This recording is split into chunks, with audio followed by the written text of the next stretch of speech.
Pronto? Ti amo. Apri il primo cassetto, prendi il foulard nero, sfogliati e bendati gli occhi. Aspettami. Benvenuti nella soffitta di Pippo, mettetevi comodi, qui celebriamo il cinema, le dive e i ricordi più belli e se non l'avete ancora fatto iscrivetevi al canale.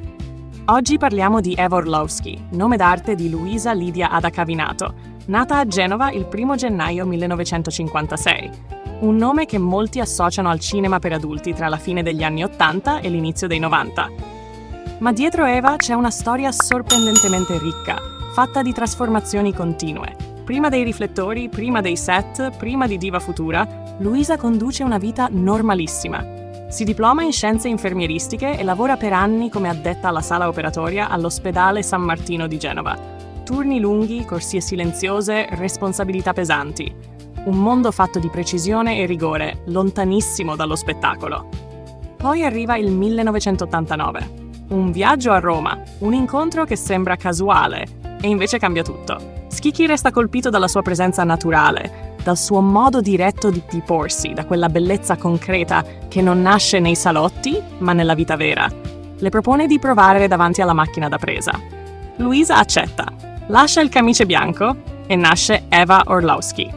Il debutto arriva con Diva Futura, l'avventura dell'amore, diretto da Ilona Staller insieme ad Arduino Sacco. Da lì in avanti Eva entra stabilmente nel roster Diva Futura e nel giro di poco tempo diventa uno dei volti più riconoscibili della scuderia.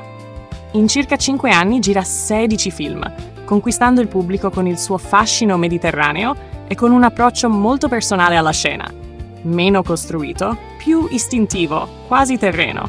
Eva non arriva dai concorsi o dalle passerelle, arriva dall'ospedale e questa cosa si sente. Porta sul set una concretezza rara, che la rende diversa dalle altre e contribuisce a costruire la sua popolarità in quel periodo così particolare della cultura italiana. Nel 1992 arriva una svolta inattesa, la politica. Eva si candida alle elezioni nazionali con il Partito dell'Amore, insieme a Moana Pozzi e Ilona Staller.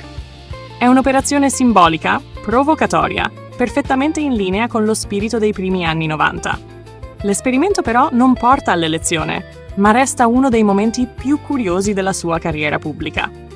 Nel 1994 Eva lascia Diva Futura e tenta un ultimo progetto cinematografico indipendente, producendo Streghe di Darash, un film fantasy sensuale che rappresenta il suo saluto definitivo alle telecamere.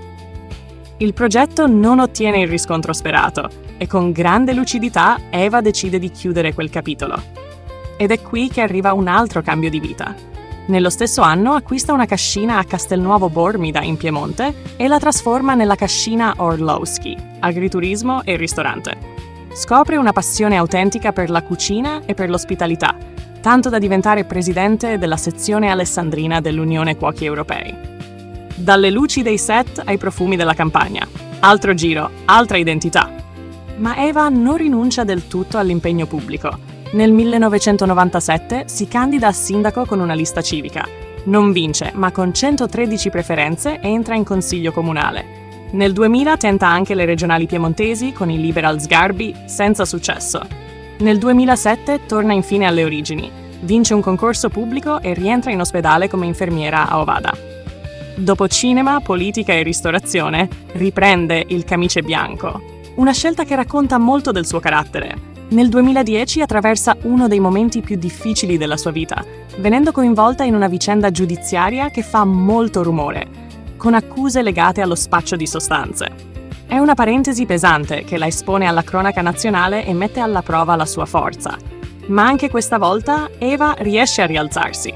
Superata quella fase, torna al lavoro in corsia e continua la sua vita con discrezione, dimostrando una resilienza rara e una capacità di ricominciare che colpisce. Oggi Eva Orlowski conduce un'esistenza tranquilla, lontana dai riflettori.